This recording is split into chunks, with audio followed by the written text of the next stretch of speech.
യൂട്യൂബിൽ നിന്നും വരുമാനം കിട്ടും നമുക്ക് എല്ലാവർക്കും അറിയാമല്ലേ. എന്നാൽ ഫേസ്ബുക്ക് നമുക്ക് എത്രയാണ് ഓരോ വീഡിയോയ്ക്കും തരിക? അതിനെക്കുറിച്ച് നിങ്ങൾക്ക് അറിയാമോ? ഫേസ്ബുക്ക് നമുക്ക് ഓരോ സ്റ്റോറിക്കും റീൽസിനും എല്ലാത്തിനും നമുക്ക് സെപ്പറേറ്റ് പൈസ തരുന്നുണ്ട്.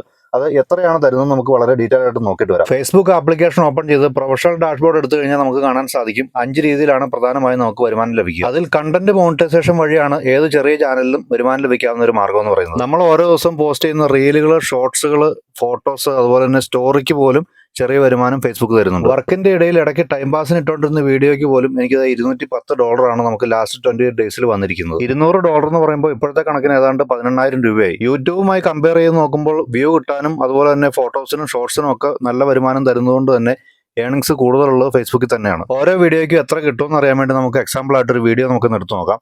ഈ വീഡിയോ ടോട്ടൽ 1.4 മില്യൺ ആണ് ഓടിയിരുന്നത്. അതിന്റെ ഡ്യൂറേഷൻ ആകട്ടെ ആകെ 9 സെക്കൻഡ് ആണ്. ആ ഒരു 9 സെക്കൻഡിന്റെ വീഡിയോയിൽ നിന്ന് എനിക്ക് കിട്ടിയിരിക്കുന്നത് $69 ആണ്. അപ്പോൾ ഫേസ്ബുക്ക് മോണിറ്റൈസേഷൻ സംബന്ധിച്ച് എന്തെങ്കിലും ഡൗട്ടുകൾ ഉണ്ടെങ്കിൽ താഴെ കമന്റ് ആയിട്ട് അറിയിക്കുക.